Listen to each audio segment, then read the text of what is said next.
سید ولد آدم خیر الانام، اس پہ لاکھوں درود، اس پہ لاکھوں سلام۔ بسم اللہ الرحمن الرحیم، الحمد للہ رب العالمین، والصلاة والسلام علی سید الانبیاء والمرسلین وعلى آلہ واصحابہ اجمعین، اما بعد فاعوذ باللہ من الشیطان الرجیم، بسم اللہ الرحمن الرحیم، ان هذا القرآن يهدي للتي هي أقوم ويبشر المؤمنين الذين يعملون الصالحات أن لهم أجرا كبيرا، صدق الله مولانا العلي العظيم۔ محترم بزرگوں، الحمدللہ آج رمضان مبارک، رمضان مقدس کے 26 روزے اور 27 تراویح مکمل ہوئے۔ آپ حضرات نے تراویح میں اللہ کی اس مقدس کتاب کو ترتیب وار شروع سے آخر تک سماعت فرمایا۔ اس کتاب کا حقیقی مقام اگر لوگوں کو سمجھ میں آ جائے تو ہر شخص قرآن پاک حفظ کرنے یا کم از کم صحیح تجوید کے ساتھ پڑھنے کے لیے بھرپور کوشش کرے۔ یہ اللہ کی وہ آسمانی کتاب ہے جو تمام کتابوں کی بادشاہ ہے، اور خداوند قدوس نے اس کتاب کو یہ اعزاز بخشا ہے کہ اس کا پہلا ریکارڈ لوح محفوظ میں ہے، دوسرا ریکارڈ 7ویں آسمان پر ہے، اور تیسرا ریکارڈ دنیا میں سب سے پہلے سیدنا محمد رسول اللہ صلی اللہ علیہ وسلم کے سینے میں، اور پھر آپ کے ذریعے سے آپ کے شاگرد صحابہ کرام، پھر ان کے شاگرد، شاگردوں کے شاگرد، پوری دنیا میں کروڑوں انسانوں کے سینوں کے اندر یہ مقدس کتاب موجود ہے۔ خوش قسمت ہیں وہ سینے جن کے اندر یہ کتاب محفوظ کی گئی۔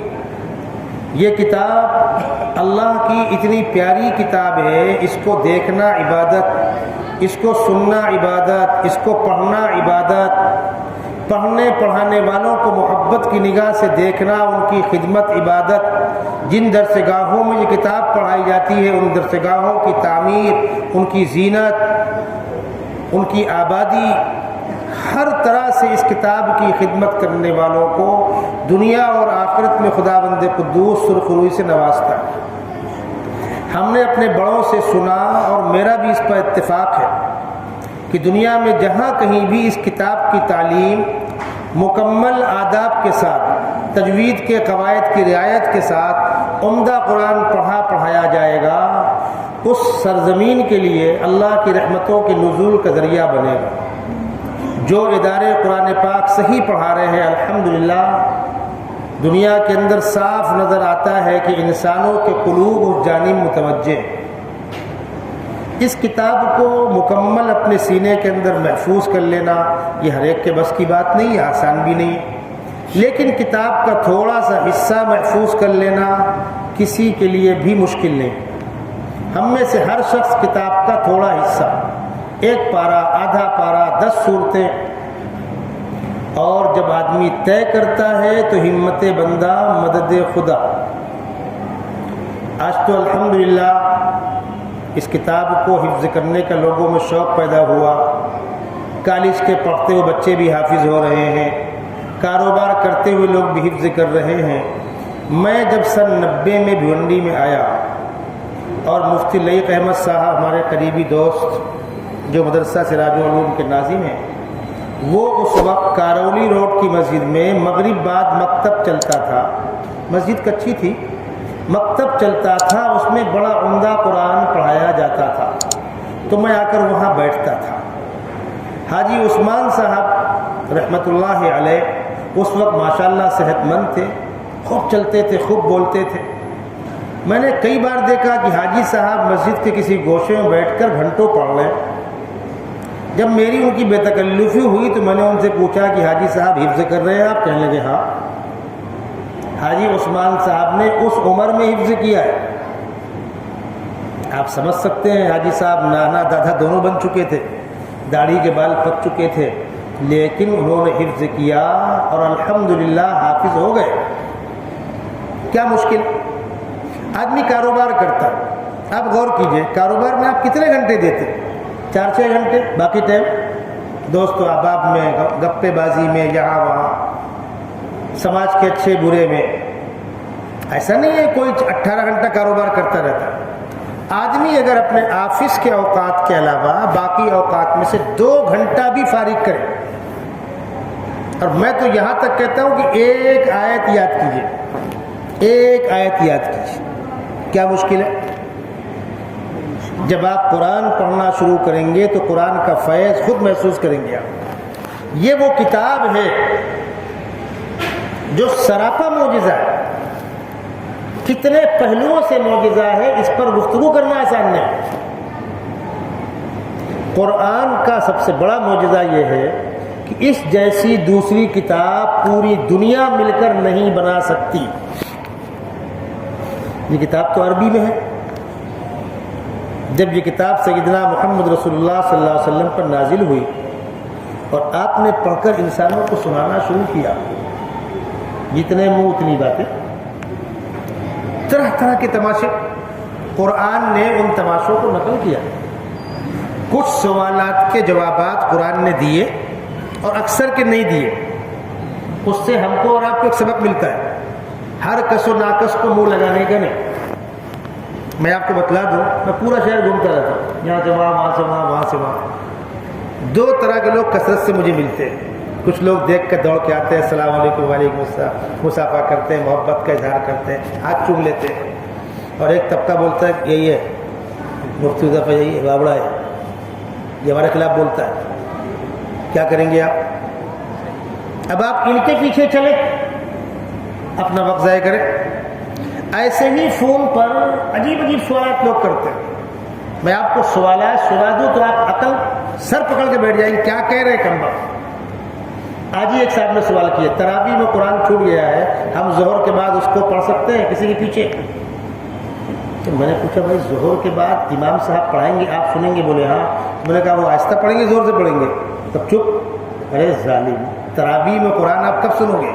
جب وہ پڑھے اور آپ سنو تو زور کے بعد ہوئے گا۔ لوگ پراپرٹی کے مسائل پوچھتے ہیں، بھائی 2.5% زکوٰۃ ہے تو مولا نکال دو نا، سونے کا کیا بھاؤ ہے، چاندی کا کیا بھاؤ ہے؟ آج ایک صاحب کہنے لگے میں کشمش سے فطرہ نکالنے لگتا ہوں، کتنا ہوئے گا؟ بھائی بازار جانا، بھاؤ نکال لینا، کشمش کیا بھاؤ چل رہی ہے، وہ ہم لے کے بیٹھے۔ عجیب صورت حال ہے۔ مولانا سونا 22 کیرٹ کا ہو تو کیا بھاؤ آئے گا، 24 کیرٹ کا ہو تو کیا بھاؤ؟ کہ میں آپ کو سمجھانے کے لیے کہہ رہا ہوں۔ اللہ کے نبی صلی اللہ علیہ وسلم نے جب نبوت کا اعلان کیا تو بدتمیزوں نے الگ الگ انداز سے باتیں کی۔ قرآن نے بدتمیزی نقل کی ان کی۔ وَقَالُوا مَا لِهَذَا الرَّسُولِ يَأْكُلُ الطَّعَامَ وَيَمْشِي فِي الْأَسْوَاقِ، یہ کیسے رسول ہے، کھانا کھاتے، بازار میں چلتے، شادی بیاہ کیا ہوا ہے، مکان بناتے ہیں؟ یعنی ان کے ذہن میں یہ ہے کہ رسول کا مطلب نہ کھائے، نہ سوئے، نہ آبادی میں رہے، کوئی الگ مخلوق ہوگی۔ قرآن نے جواب دیا کہ بھائی پیغمبر تو نمونہ ہے نا، تو نمونہ کب بنیں گے؟ جب ان کو نیند لگتی ہو، تب نہ کہیں گے کہ رات میں کتنا دیر میں سو، فجر میں اٹھنا، بھوک کتنی تیز لگی ہو حرام سے بچنا، کسی غیر کی بہو بیٹی پر نگاہ مت ڈالنا، تو بد نگاہی کرنے کے لائق ہوگا تو بچے گا نا، حرام کھانے کے لائق ہوگا تو بچے گا، تقویٰ تب نہ کہلائے گا۔ اب فرشتہ کھاتا ہی نہیں تو حلال و حرام وہاں کا ہوگا، فرشتے کے اندر شہوت ہی نہیں ہے، پردے کا مطلب نہیں کھڑا ہوگا۔ اب اگر پیغمبر فرشتہ ہوتا، اب وہ کھڑے ہو کر آپ کو نصیحت کر رہا ہوتا تو آپ کہتے بھیا ایسا ہے، تمہارے گھر نہ در نہ بال نہ بچہ، نہ نیند نہ بھوک نہ پیاس نہ کاروبار، تم رات بھر اللہ اللہ کرو، ہمارے بال بچے ہیں، ہمارا پورا نہیں ہوتا، جھوٹ بولے بغیر کاروبار چلتا نہیں ہے، رات بھر جاگتا ہوں، دن میں سونا پڑے گا مجھ کو۔ خدا بند قدوس نے انسانوں کے لیے نمونہ انبیاء کرام کو انسان بنا کر بھیجا۔ دیکھو تم کہتے ہو نا کہ یہ مصیبت یہ مصیبت یہ مصیبت، دیکھو ان تمام جھمیلوں میں گھرے ہونے کے باوجود وہ اللہ کو یاد کرتے، روزہ رکھتے، نماز پڑھتے، تلاوت کرتے ہیں، یہ ہے اس کا مقصد۔ اور تم نے اگر یہ سمجھا ہو کہ نبی کا مقصد تمام چیزوں سے بے تعلق، اسی لیے دیگر مذاہب میں مذہبی لوگ شادی بیاہ نہیں کرتے، یہاں بھی ایسے ہی، چلو نہیں کیا، چلے گئے پہاڑ پہ۔ اب انسان کی ضرورت جو ہے باطنی تقاضے، آپ ان کے اوپر رکاوٹ لگا دیں، بینڈ کر دیں، ممکن نہیں ہے۔ جس طریقے سے سیلاب کا پانی بہرحال بہے گا، کھاڑی کے اندر جگہ ہوئی، کھاڑی کے اندر سے بہے گا، ورنہ آبادی سے بہے گا۔ یہ آپ کی کھاڑی جو ہے، آج آپ کہتے ہیں بہت پانی برسا، بہت پانی برسا، ہم بھول میں، آج سے 50 سال پہلے اس سے زائد پانی برستا تھا مہاراشٹر میں، اب اتنا برستا نہیں ہے۔ تب کیوں نہیں بھرتا تھا؟ تب کھاڑی کے اندر بہنے کی جگہ تھی، اب آپ نے کھاڑی کو دیا پاٹ، کچرا اوپر آ گیا، بہنے کی جگہ نہیں ہے۔ جب نالے جام ہوں گے تو پانی کہاں سے بہے گا؟ وہ عیدگاہ میں بہے گا، آزمی نگر میں بہے گا، کنڈو پاڑے سے بہے گا۔ کیوں؟ جو بہنے کی جگہ ہے اس کو چھوڑو۔ انسانی فطرت کی ایسی ہی مثال ہے، جائز راستوں سے ضرورتیں نہیں پوری ہوں گی تو ناجائز راستوں سے انسان پوری کرے گا۔ شریعت مطہرہ نے انتہائی پاکیزہ انداز سے، انتہائی مہذب انداز سے انسانوں کے تقاضے کے پورے کرنے کے اصول بتلائے۔ ان کو توڑو گے تو انجام برا ہوگا۔ عیسائیت میں بھی، ہندو مذہب میں بھی، اور لوگوں میں بھی مذہبی لوگ شادیاں نہیں کرتے، جا کر جنگلوں میں پہاڑوں بس گئے، کچھ مرد کچھ عورتیں، وہ ساری گندگیاں جس سے بچانے کے لیے شادی کا حکم تھا وہ وہاں وجود میں آنے لگی۔ دنیا نے اپنا سر پیٹ لیا۔ یہ کیا مصیبت ہے؟ اللہ کے نبی صلی اللہ علیہ وسلم فرماتے ہیں لا رہبانیت فی الاسلام، آبادی سے دور رہنا، اسباب سے بیزار ہو جانا، انسانی ضرورتوں سے اپنے آپ کو کاٹ لینا، اس کا نام رہبانیت ہے۔ فرمایا اسلام اس کی تعلیم نہیں دیتا۔ اسلام کیا کہتا ہے؟ آبادی میں رہو، کاروبار کرو، رزق حلال کماؤ، اتنا کماؤ کم از کم کہ اپنی ضرورتیں پوری ہوں اور کچھ ضرورت مندوں کی آپ خدمت کر سکیں۔ یہ ہے مطلوب۔ اور بندے کو اللہ سے اتنا مانگنا چاہیے، پروردگار ضرورت کے بقدر دے، میری ضرورت پوری ہو اور میں کسی غریب کی ضرورت پوری کرنے کے لائق ہوں۔ اس سے زائد ہو گیا تو ہو گیا۔ ایک صاحب ایک کھجور کے پیڑ کے نیچے بیٹھے ہوئے تھے، دیکھا ایک چڑیا ہے دوسرے پیڑ سے کھجور توڑتی ہے، پکی کھجور، اور لا کر یہاں چھوڑ دیتی۔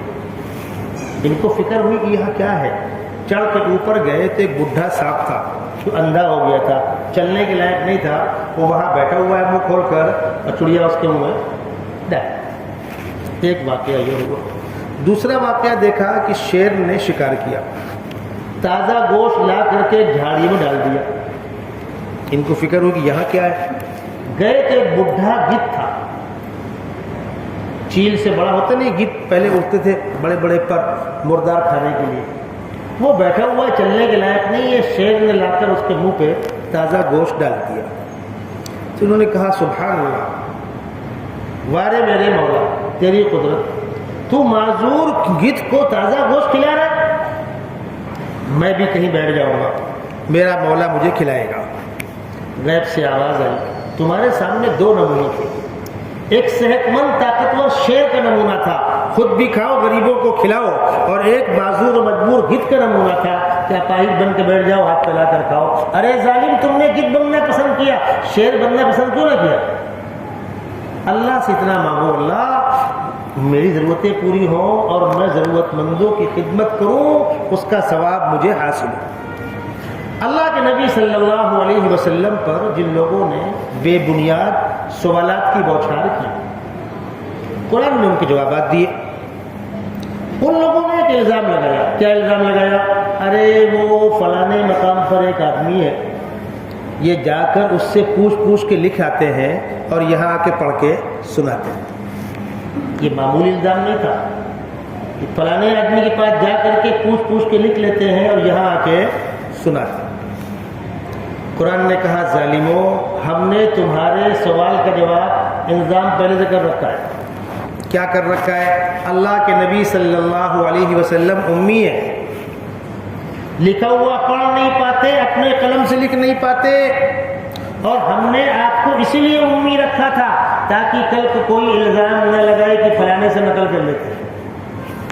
لکھا ہوا آپ پڑھ نہیں پاتے تھے، اپنے قلم سے لکھ نہیں پاتے تھے، صرف آپ کی زبان سے الفاظ نکلتے تھے. آپ کے سینے کو خداوند قدوس نے علوم سے معمور کر دیا تھا. آپ کو اترتا تھا، آپ بولتے تھے، آپ کو اترتا تھا، آپ بولتے تھے. نہ لکھا ہوا پڑھ پاتے تھے، نہ اپنے قلم سے لکھ پاتے تھے، نہ دنیا میں آپ کا کوئی استاد ہے. بسا اوقات لوگوں کو تعجب ہوتا ہے، کیا کہہ رہے ہیں آپ؟ ارے جو میں کہہ رہا ہوں وہی تو قرآن کہہ رہا ہے. وَمَا كُنْتَ تَتْلُو مِنْ قَبْلِهِ مِنْ كِتَابٍ وَلَا تَخُطُّهُ بِيَمِينِكَ إِذًا لَارْتَابَ الْمُبْطِلُونَ. اے ہمارے محبوب، آپ نہ لکھا ہوا پڑھ پاتے ہیں، نہ اپنے قلم سے لکھ پاتے ہیں، اور ہم نے آپ کو اس لیے امی رکھا تاکہ یہ نالائق اعتراض کرنے میں کامیاب نہ ہو. پھر قرآن نے جواب دیا کہ تم جس آدمی کے بارے میں کہہ رہے ہو اس سے پوچھ کے لے آتے ہوں گے. اس کی زبان عبرانی ہے، عجمی ہے، اور آپ کی زبان عربی ہے. دونوں کی زبان بھی ایک نہیں ہے. لسان الذی یلحدون الیہ اعجمی وہذا لسان عربی مبین. ان بدتمیزیوں کے بیچ میں قرآن نے ایک چیلنج کیا، وہ مجھے آپ کو سنانا ہے. قرآن نے کیا کہا؟ مکے والوں یہ بدتمیزیاں بند کرو، سنو. وَإِن كُنتُمْ فِي رَيْبٍ مِّمَّا نَزَّلْنَا عَلَىٰ عَبْدِنَا فَأْتُوا بِسُورَةٍ مِّن مِّثْلِهِ. اگر کسی کو یہ شبہ ہے یہ چیز یہ اللہ کا کلام نہیں ہے، کسی کو شبہ ہے، تو انسانوں تم سب مل کر ایک جیسا کلام بنا لو. وَادْعُوا شُهَدَاءَكُم مِّن دُونِ اللَّهِ إِن كُنتُمْ صَادِقِينَ. اور اللہ کو ماننے والوں کو چھوڑ کر تم سارے باغی ایک ہو جاؤ. ذرا قرآن جیسی ایک صورت بنا کر بتلاؤ. کتنا مرچا لگا ہوگا اہل عرب کو. اچھا، اہل عرب اپنے آپ کو عرب کہتے تھے، دنیا کو عجم کہتے تھے. عجم کے معنی گونگا، عرب کے معنی بولنے والا. تو مکے والے اپنے آپ کو عرب کہتے تھے. ہم بولنے والے، بولنا ہم کو آتا ہے، دنیا گونگی ہے. ان بولنے والوں سے کہا گیا ذرا ایک صورت آپ بھی بنا کے لے آؤ. سر جوڑ کر بیٹھے، وہ فلانا آدمی ہے بہت قابل ہے، اس کے پاس چلتے ہیں. اس کے پاس گئے، کہا بھائی ایک درخواست لے کر آئے ہیں. کیا درخواستیں ہیں؟ قرآن نے چیلنج کر دیا ایک صورت آپ بنا دو. اس نے کہا نہیں بھائی آسان نہیں ہے، ایسا ہے ویسا ہے، گھر کے مسائل ہیں، مصروفیات ہیں. ان لوگوں نے کہا کہ تم جتنا وقت اس میں مانگو گے ہم وقت دیں گے، اور اتنے وقت کا تمہارے پورے پریوار کا خرچہ دیں گے. ایک صورت بنانے کے لیے اس نے 6 مہینے کا ٹائم مانگا. کس نے؟ بہت بڑا اہل زبان تھا. ان لوگوں نے کہا ٹھیک ہے تم کو ہم نے ٹائم دیا. تمہارے گھر والوں کا 6 مہینے کا خرچے کا انتظام کر دیا. 2-4 خادم بٹھا دیے، جو یہ مانگے اس کو دو، قلم کاغذ کھانا پینا سب فراہم کر دیا. جب 6 مہینے کے بعد اس کے پاس گئے تو اس کے دائیں اور بائیں چندیوں کا انبار پڑا ہوا تھا. اور ان لوگوں کو دیکھ کر وہ سر پکڑ کے بیٹھا ہوا تھا. کیا ہوا؟ اس نے کہا لکھتا ہوں، قرآن سے ملاتا ہوں، نہیں پاڑ کے. پھر لکھتا ہوں، قرآن سے ملاتا ہوں، پاڑ کے پھینک دیتا ہوں. پھر لکھتا ہوں، قرآن سے ملاتا ہوں، پاڑ کے پھینک دیتا ہوں. یہ انبار آپ کو اسی کی چندیاں ہیں، اور میرے بس کا کام نہیں ہے. یہ میں نے ایک مثال دی، یہ ہے قرآن کا معجزہ. اب آئیے نیچے ہم انسانوں کے لیے. جب یہ قرآن سیدنا محمد رسول اللہ صلی اللہ علیہ وسلم کے سینے پہ اترا، کتنا بوجھ تھا؟ خداوند قدوس فرماتے ہیں اگر ہم نے اس قرآن کو پہاڑ کو اتارا ہوتا اس بوجھ کو پہاڑ برداشت نہ کر پاتا. لو انزلنا هذا القرآن على جبل لرأيته خاشعا متصدعا من خشية الله. پہاڑ بیٹھ جاتا. اس بوجھ کے ساتھ یہ قرآن کہاں اترا؟ سیدنا محمد رسول اللہ صلی اللہ علیہ وسلم. آپ نے کیسے برداشت کیا؟ آپ کے سینے کو خداوند قدوس نے اپنے خصوصی نور سے بھرا. آپ کا سینہ چاک کیا گیا. ایک مرتبہ بچپن میں ایک مرتبہ نبوت ملنے سے پہلے، بہت مشہور واقعہ ہے۔ دائی حلیمہ کے ہاں آپ تھے، پہلی بار وہ آ کر لے گئی، 2 سال کی مدت پوری ہوئی، لا کر پلٹا دیا۔ لیکن اس 2 سال میں جو آپ کی وجہ سے دائی حلیمہ کے گھر میں، قبیلے میں جو برکتیں نازل ہوئیں، دائی حلیمہ کہتی میرے شوہر نے کہا کہ ذرا بی بی آمنہ سے کہنا کہ کچھ دنوں کے لیے بچے کو اور چھوڑ دو ہمارے پاس۔ یہ آپ صلی اللہ علیہ وسلم کو لے کر گئی اور کہا بھی آپ کا بچہ ہے، 2 سال پورا ہو گیا، اب میری درخواست ہے، ہم لوگوں کو بچے سے بہت پیار ہو گیا ہے، بچے کو ہم سے پیار ہو گیا ہے، کچھ دن اور رہے گا، تھوڑا بڑا ہو جائے گا تب لا کے چھوڑ جائیں گے۔ آپ کی والدہ نے کہا ٹھیک ہے لے جاؤ۔ یہ بول کر دوبارہ لائی تھی، مانگ کر کے، پانی پلاؤ دو، یہ بول کر دوبارہ لائی تھی۔ اب دوبارہ آنے کے بعد یہاں ایک عجیب واقعہ پیش آ گیا۔ واقعہ کیا ہوا؟ اللہ کے نبی صلی اللہ علیہ وسلم دائی حلیمہ کے مکان کے پیچھے ایک باڑہ تھا، وہاں بکری کے بچوں کو چرا رہے تھے۔ محدثین نے لکھا ہے کہ آپ دیگر بچوں کے مقابلے میں جلدی بڑھے تھے۔ 2 سال کا بچہ اس لائق ہوتا نہیں کہ بکری کے بچوں کو ہٹا لے گا، لیکن آپ اس لائق تھے، صحت مند تھے، تو بکریوں کے بچوں کو آپ چرا رہے تھے۔ بکری جنگل تھے، چرنے چلی گئی ہیں، بچوں کو آپ چرا رہے ہیں، اور آپ کے ساتھ میں دائی حلیمہ کا بیٹا۔ وہاں ایک واقعہ پیش آیا۔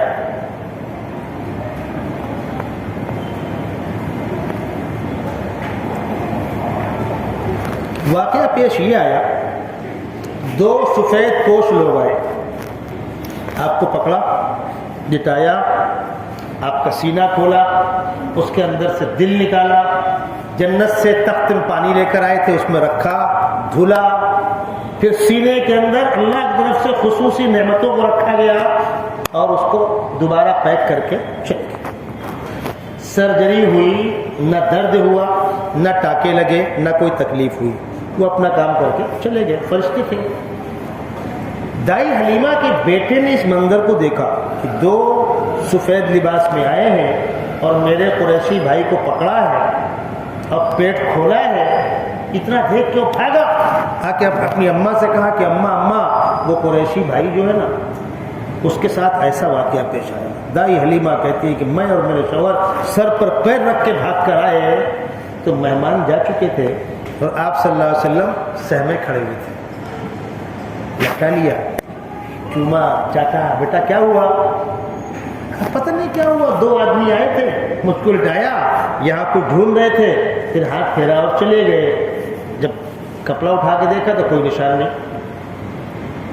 دائی حلیمہ کہتی ہے کہ میرے شوہر نے کہا کہ حلیمہ کچھ تو ہوا ہے، پردیسی بچہ ہے، بعد میں کچھ ظاہر ہوا، مر گیا، بدنامی ہوگی، آئندہ تو بچہ ہم کو دے گا نہیں، عافیت اسی میں ہے، اس بچے کو پلٹایا۔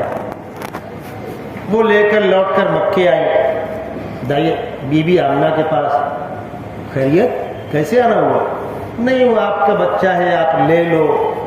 بی بی آمنہ نے کہا کہ میرا بچہ ہے، لے لو، 2 سال کی مدت کے بعد تم تو مانگ کے لے گئی تھی نا، ابھی کون سی نئی بات ہو گئی؟ اس وقت نہ لے گئی ہوتی۔ کہا نہیں وہ ٹھیک ہے رکھ لیجیے۔ کہا نہ، بتلاؤ کچھ تو ہوا ہے۔ دائی حلیمہ کہتی بتلاؤ تو کیسے بتلاؤ؟ میں انکار کرتی رہی۔ بی بی آمنہ نے کہا حلیمہ میں جانے نہیں دوں گی، بتلانا پڑے گا ہوا کیا۔ تو بی بی حلیمہ کہتی میں نے بتلایا کہ ایسا ایسا واقعہ ہوا ہے، ہم لوگ غریب آدمی، ہم کو ڈر لگا تو بچے کو تکلیف ہو جائے تو پہلے ہی آپ کو لا کے ہم دے دیں۔ تو بی بی آمنہ کہتی حلیمہ ان خیالوں کو اپنے دماغ سے نکال دو، یہ میرا بچہ مستقبل میں کوئی بڑی شخصیت بن کے ابھرنے والا ہے، میں اس بچے کی خصوصیات اس وقت سے دیکھ رہی ہوں جب میرے پیٹ کے اندر، تم فکر مت کرو جاؤ۔ یہ پہلا شق صدر ہوا، اور دوسرا نبوت سے پہلے اور تیسرا معراج سے پہلے۔ یہ آپ کے سینے میں خدا بند قدوس نے علوم کے خزانے منتقل کیے۔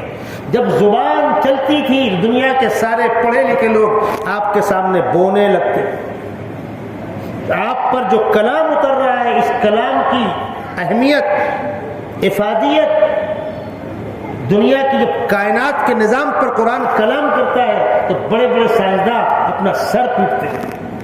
قرآن میں جہاں پر دریا کی گہرائیوں پر کلام کیا ہے، او کظلمات فی بحر لجی یغشاہ موج من فوقہ سحاب ظلمات بعضها فوق بعض، قرآن دریا کی گہرائیوں پر گفتگو کر رہا ہے۔ ایک شخص غیر مسلم نے جو 30 سال تک سمندر کی گہرائیوں میں اندر جا کر کام کر کے آ چکا تھا، آج بھی لوگ جاتے ہیں، وہ پٹرول ڈھونڈ رہے ہیں، خزانے ڈھونڈ رہے ہیں، دریاؤں کی گہرائیوں کے اندر رہ رہے ہیں، وہ آکسیجن لگا کے اترتے ہیں۔ اس نے قرآن کی یہ آیتیں پڑھی تو پوچھا کہ جن صاحب کا یہ کلام، اور بتلا دوں دنیا کی اکثریت سمجھتی ہے کہ قرآن محمد صلی اللہ علیہ وسلم کا لکھا ہوا کلام ہے۔ ہم یہ بات سمجھانے میں ناکام ہے دنیا کو کہ قرآن محمد صاحب کا کلام نہیں ہے، یہ اللہ کا کلام ہے، اترا ہے آپ کے اوپر۔ اس نے پوچھا کہ محمد صلی اللہ علیہ وسلم کی زندگی کا کتنا حصہ دریا میں گزرا ہے؟ تو بتلایا گیا کہ ان کا دریا میں کوئی سفر ہی نہیں ہے۔ اس نے کہا کیا؟ یہ جو گفتگو ہو رہی ہے، جس شخص کا یہ کلام ہے، وہ تو میں 30 سال رہا ہوں، وہ 100 سال رہا ہوگا، اور ہم تو وسائل لے کے اندر گئے ہیں کہ 1400 سال پہلے ان کے پاس وسائل کیا تھے؟ وہ تو کشتی کے اوپر لوگ بیٹھا کرتے تھے۔ ایسی پنڈبیاں اس وقت کہاں تھی کہ 100 فٹ نیچے جائیں؟ اس کو بتلایا گیا کہ ان کا زندگی میں دریائی کوئی سفر نہیں ہے۔ تو اس نے کہا پھر تو مجھے یہ کہنے میں کوئی کلام نہیں ہے کہ یہ اللہ کا کلام ہے، اور اسی بنیاد پر اس نے اسلام قبول کیا۔ ڈاکٹر موریسس بوکائلے کتابیں ہیں ان کی، انہوں نے اسلام قبول کیا۔ کیسے اسلام قبول کیا؟ فرعون کی لاش پر لوگ ریسرچ کر رہے تھے۔ جب لاش کے اوپر کیمیکل ڈالتے ہیں تو یہ معلوم پڑتا ہے کہ اس کی موت کیسے ہوئی۔ جب کیمیکل ڈالا تو ان کو معلوم پڑا کہ اس کی لاش میں نمک ہے۔ اچھا، اس کا مطلب یہ سمندر میں ڈوب کے مرا۔ اور فرعون ڈوبنے کے بعد جب پانی نے اس کو ابل لا کے چھوڑ دیا، کئی 100 سال تک پانی کے اوپر وہ تیرتا رہا، لاش سڑی کیسے نہیں؟ دریا میں ڈوب کر موت ہوئی ہے، اور سینکڑوں سال تک یہ لاش پانی میں تیرتی رہی ہے، سڑی کیسے نہیں؟ اس کو فکر ہوئی کہ فرعون کے بارے میں مجھے معلومات کرنی چاہیے۔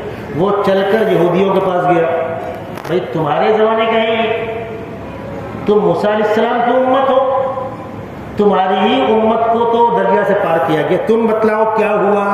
ان کے پاس تو کچھ ہے نہیں۔ عیسائیوں کے پاس گیا، ان کے پاس بھی کچھ نہیں۔ اس نے کہا میں جاؤں تو کہاں جاؤں؟ تو کسی نے کہا عرب میں ایک کانفرنس ہو رہی ہے، تم وہاں چلے جاؤ، اس کانفرنس میں تم کو کوئی نہ کوئی ایسا بندہ ملے گا جو تمہیں گائیڈ کر دے گا۔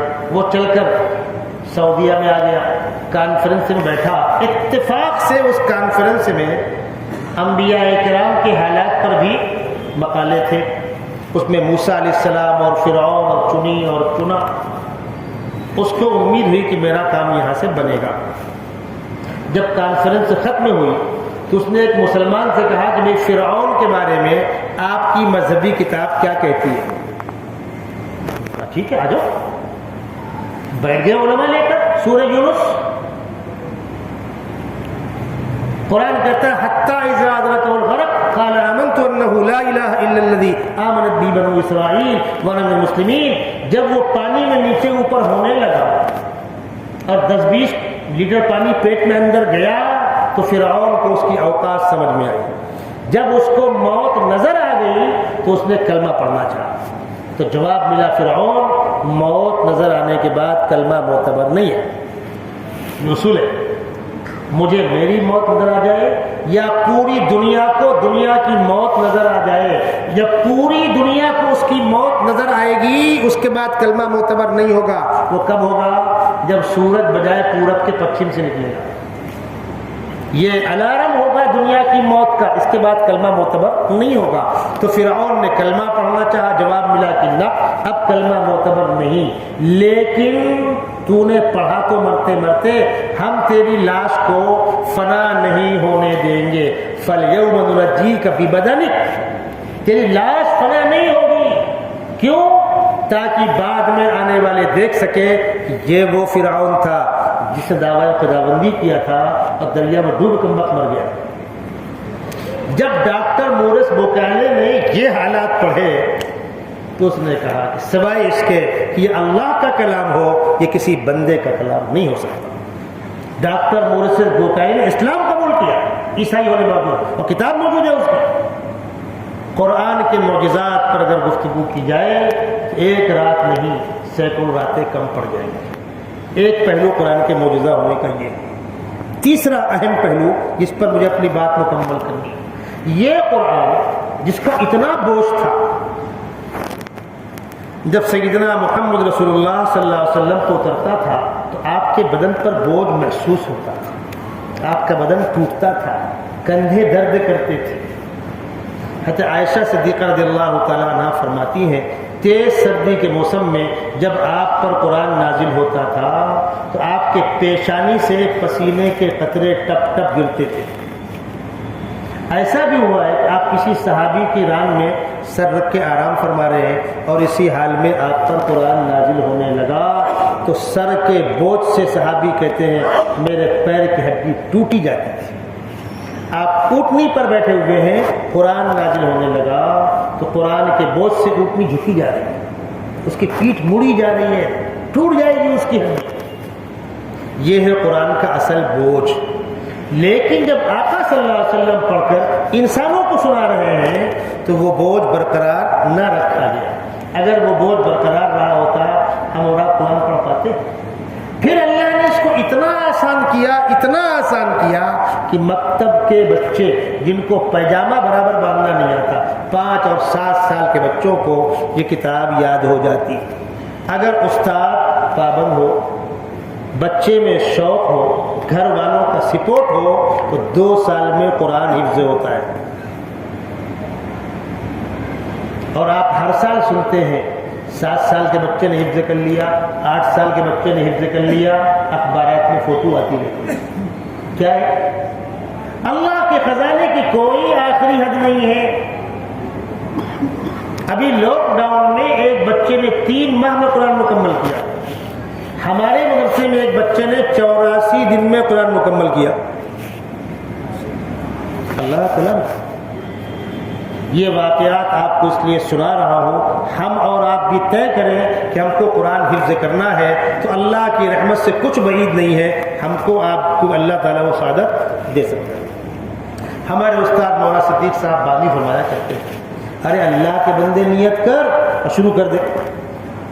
ایک آیت روز یاد کر. 2 ہی باتیں ہوں گی، یا تو عمر وفا نہیں کرے گی انتقال ہو جائے گا، یا پورا کر لے گا. آپ 60 سال کے ہیں، 70 سال کے ہیں، آپ نے شروع کر دیا پڑھنا، نہیں مکمل ہوا انتقال ہو گیا، اور کیا ہوگا؟ یا مکمل ہو گیا. اگر مکمل ہو گیا تو آپ حافظ ہو گئے، نہیں مکمل ہوا انتقال ہو گیا اور آپ نے نیت کی تھی مکمل کرنے کی، روز قیامت حافظ بنا کر اٹھائے جاؤ گے. تمہارا کوئی نقصان؟ تمہارا نقصان کہیں سے. میرے بزرگوں، میں بڑے درد کے ساتھ کہتا ہوں امت کو جیسا تعلق قرآن سے ہونا چاہیے نہیں، جیسا لگاؤ قرآن سے ہونا چاہیے نہیں ہے. میرے آفس میں حافظ جی قرآن پڑھ دیں، میری دکان میں حافظ جی قرآن پڑھ دیں، میرے مکان میں حافظ جی. ارے اللہ کے بندے خود پڑھ لیں. اور جس دن ہم مسلمان اپنے آفسوں میں، اپنی دکانوں میں، اپنے کارخانوں میں خود قرآن پڑھنے لگیں گے تو قرآن کا فیض نظر آئے گا. اس کتاب کو رمضان مبارک کے مہینے میں اگر میں کہوں کروڑوں جگہوں پر پڑھا اور سنا جا رہا ہے تو غلط نہیں ہوگا. اس شہر میں پہلے حافظ کم تھے. سیکنڈ تراویح 2-3 جگہ ہوتی تھی، ہندوستانی میں، کوٹر گیٹ میں، اور شاید کہیں ہوتی. بس پورے شہر میں سیکنڈ تراویح 2-3 جگہ ہوتی تھی. اور آج اگر میں کہوں 50 سے زائد جگہ ہوتی ہے تو غلط نہیں ہوگا. تمام بڑی مسجدوں میں سیکنڈ تراویح ہو رہی ہے. ایک طبقہ مغرب بعد فوراً فارغ ہو کے آ گیا اور شوگر کے مریض ہیں، بیمار ہیں، قبضے کے مریض ہیں، مصروفیات ہیں، وہ سیکنڈ میں آ گئے۔ الحمدللہ کچھ لوگ اول میں شامل ہیں، کچھ لوگ ثانی میں شامل ہیں، اور قرآن کا فیض سب کو مل رہا ہے۔ آپ کی مسجد میں ماشاءاللہ اول تراویح بھی ہوئی، سیکنڈ تراویح بھی ہوئی، یہ آپ کے محلے کا بچہ۔ پہلے کیا ہوتا تھا، مدرسوں بچے باہر کے آتے تھے، مقامی بچے پڑھتے نہیں تھے۔ اب الحمدللہ مقامی بچے بھی پڑھ رہے ہیں، اور اسکول پڑھتے بچے حفظ کر رہے ہیں، مقامی بچے۔ معمولی بات نہیں ہے، ہمارے گھروں کے بچے حافظ ہوں، میں حافظ ہوں، میرا بیٹا حافظ ہو، میرا ناتی پوتا حافظ ہو، اس کی کوشش کرنی چاہیے۔ ایک حافظ قرآن اپنے گھر کے 10 ایسے گنہگاروں کی اس کو سفارش کا پاور ملے گا جن کے جہنمی ہونے کا فیصلہ ہو چکا ہوگا۔ حافظ قرآن کی سفارش پر 10 گنہگاروں کی رہائی ہوگی۔ حافظ قرآن کے والدین کو روز قیامت وہ تاج پہنایا جائے گا جو سورج سے زیادہ منور ہوگا، روشن ہوگا۔ مبارکباد کے مستحق ہیں جن کے گھروں میں ایسے بچے تیار ہوئے۔ ماشاءاللہ ہمارے لیے انتہائی خوشی کی بات ہے۔ بچے کے والد تو اعتکاف میں بیٹھے ہوئے ہیں، بڑے والد موجود ہیں، چاچا ہیں، بھائی لوگ ہیں، پورا خاندان مبارکباد کا مستحق ہے۔ اللہ تبارک و تعالیٰ اس بچے کو اب تک تو اس نے الفاظ سینے کے اندر محفوظ کیے، معانی سیکھ کر دین کا خادم بن کر پورے عالم میں چلنے پھرنے کی توفیق عطا فرمائے۔ بندہ جیسی نیت کرتا ہے اللہ ویسے اسباب فراہم کر دیتا ہے۔ نیت کرنا بندے کا کام، گھر والے طے کریں کہ اس بچے کو ہم پڑھائیں گے، دین کی خدمت کی وقف کر دیں گے۔ کسی کا کوئی کام رکتا نہیں ہے، یاد رکھیے گا، کسی کا کوئی کام رکتا نہیں۔ جن لوگوں نے اپنے آپ کو دینی خدمت کی وقف کر دیا، وہ دعوت کی لائن سے ہو، خانقاہ کی لائن سے ہو، مدرسوں کی لائن سے ہو، امت میں چل پھر کر کام کرنے کی لائن سے ہو، کسی کا کوئی کام رکتا نہیں۔ ہمارے استاد مولانا صدیق صاحب بانوی اس وقت وہ فتح پور چھوڑ کر کے باندھا آئے تھے، فاقے ہوتے تھے، فاقے گھر میں، لیکن طے کیا کام کرنا ہے۔ 2-4-5 سال مشقت سے گزرے، پھر اللہ نے ایسے اسباب فراہم کر دیے کہ جو چاہتے وہ ہوتا تھا۔ ایک آدمی پراپرٹی بنا رہا ہے، دولت کما رہا ہے، پیسہ جمع کر رہا، کر لیا، آنکھ بند ہوئی، کیا ساتھ جائے گا؟ اور ایک آدمی نے دینی خدمت کو اوڑھنا بچھونا بنا لیا، فرشتے آ کر ادب سے بیٹھتے ہیں، آپ کو لینے آئے، چلیے، ورنہ مار مار کے روح نکالتے۔ جب اللہ کا نیک بندہ قبر میں اترتا ہے تو روح استقبال کے لیے وہاں بیٹھی ہوتی ہے۔ آپ نے واقعہ سنا نا، ایک صحابی حضرت حنظلہ قبر میں اتارے گئے، اللہ کے نبی صلی اللہ علیہ وسلم قبر میں اترے اور مسکراتے ہوئے باہر آ گئے۔ صحابہ نے پوچھا کیا ہوا؟ فرمایا حوریں آئی ہوئی آپس میں لڑ رہے، وہ کہتی دولہے کو میں لوں گی، دولہے کو میں لوں گی۔ ایک حور کے پیر سے کپڑا ہٹ گیا، اس کی پلی میری نگاہوں کے سامنے آ گئی، میں مسکرا کے باہر آ گیا۔ ہزاروں ہزار واقعات ہیں، دین کی نسبت پر شہادت ہوئی ہے، لوگوں نے خون سونگا تو خوشبو آ رہی۔ شہید کا خون بدبو نہیں کرتا، خوشبو آتی۔ میں اس علاقے کا نام نہیں لینا چاہتا، آپ سمجھ جائیں گے، جہاں کے مسلمان الحمدللہ 100% متبع سنت ہے۔ پاکستان کا ایک ڈاکٹر کہتا ہے کہ میرے پاس ایک لاش آئی، علاج کے بعد انتقال ہو گیا، لاش رکھی تھی، میں کمرے کے اندر گیا تو وہ کمرہ عورتوں سے بھرا ہوا تھا۔ میں باہر نکل آیا، میں نے اسٹاف سے پوچھا کہ یہ عورتیں کہاں سے آئی، کیسی عورتیں؟ اندر تو عورتیں بھری ہوئی ہیں۔ تو ایک عالم دین نے کہا کہ وہ حوریں ہیں، عورتیں نہیں۔ آج کے گئے گزرے دور میں بھی اللہ کے خزانے میں کچھ کمی نہیں۔ جن لوگوں نے اپنے آپ کو دین کی خدمت کے لیے وقف کیا، دنیا والے قدر کریں نہ کریں، جب وقت پورا ہوگا وہ جنت کے دولہے ہیں جو مسکراتے ہوئے قبر میں آرام کریں گے اور روز قیامت اعزاز کے ساتھ اٹھائے جائیں گے۔ اللہ تبارک و تعالی ہم تمام لوگوں کو قرآن پاک سے سچی محبت، سچا عشق، سچی محبت نصیب فرمائے، اور جو قرآن پاک پڑھا گیا، سنا گیا، اللہ اس کی قدر کرنے کی توفیق عطا فرمائے۔ آپ کی یہ مسجد گرچہ کچی ہے لیکن بڑی بافیض ہے، الحمدللہ بڑی بافیض، عبادت کی لین سے، جماعتوں کے آنے کے لین سے، علماء کے لین سے، مکتب کی تعلیم کے لحاظ سے، ہر پہلو سے بس اللہ اس کو آباد رکھے، کچی اور پکی سے کچھ فرق نہیں پڑتا۔ اللہ اپنے یہاں قبولیت سے نوازے، اس کے تعلیمی نظام کو اللہ مزید مستحکم کرے۔ میں نے اول تراویح کے اندر اعلان کیا، آپ لوگوں کو بھی بتلا دوں، انشاءاللہ اگلے سال عید کے بعد جب نیا سال شروع ہوگا تو یہاں عالم کورس کا بھی آغاز ہو رہا ہے۔ جو بچے مقام پہ رہتے ہوئے عالم کورس کرنا چاہتے ہیں، مقامی بچے، ان کے لیے ہائی اسکول پاس ہونا شرط ہوگا، اس لیے کہ وہ کورس انہی کے کام کا ہوگا۔ اور جو بچے ہاسٹل میں رہ کر پڑھنا چاہیں گے ان کے لیے وہی نظام ہوگا جو عام مدرسوں میں ہوتا ہے۔ ہاسٹل میں رہ کر پڑھنے والوں کے لیے بھی عالم کورس کا آغاز ہو رہا ہے، اور جا کر پڑھنے والوں کے لیے بھی عالم کورس کا آغاز ہو رہا ہے انشاءاللہ۔ جس کو تفصیل معلوم کرنی ہو، مفتی اعجاز صاحب جو یہاں کے امام ہیں ان سے آپ پوچھ لیجئے گا، اور انشاءاللہ نئے سال میں تجوید کا باقاعدہ ایک کورس شعبہ، جس میں باقاعدہ فن پڑھایا جائے گا۔ عام طور پہ کیا ہوتا ہے، قرآن کے ساتھ ساتھ کچھ قواعد پڑھا دیے گئے، باقاعدہ اس کا ایک کورس ہوتا ہے، 2 سالہ کورس ہوتا ہے جو حفظ قاری کہلاتے ہیں۔ علاقے کے لوگوں کا بڑا دباؤ تھا، تو ہم کوشش کر رہے ہیں کہ اللہ تبارک و تعالیٰ وہ خدمت یہاں سے لے لے۔ تو شعبہ تجوید کا بھی آغاز ہوگا، شعبہ عالمیت مقیم بچوں کا بھی آغاز ہوگا، اور آنے اور جانے والے بچوں کے لیے بھی 5 سالہ عالم کورس کا بھی آغاز ہوگا۔ اللہ خیر و عافیت کے ساتھ اس سارے نظام کے چلنے اور چلانے کے اسباب عطا فرمائے۔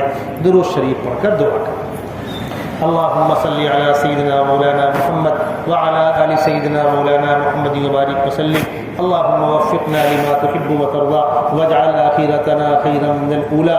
پروردگار عالم، تیرے گھر میں ہم بیٹھے ہیں، تیرے کلام کی تکمیل کے بعد کی مجلس ہے، تیرا وعدہ ہے ختم قرآن کی مجلس میں مانگی ہوئی دعائیں رد نہیں ہوتی۔ خدا بندہ حاضرین مجلس کی تمام جائز مرادوں کو پورا فرما، ان سب کی مغفرت کے فیصلے فرما، کمی کوتاہیاں معاف فرما۔ خدا بندہ آج کی رات ان راتوں میں سے ہے جس میں تو کروڑوں گنہگاروں اور پاپیوں کی مغفرت کا اعلان کرتا ہے۔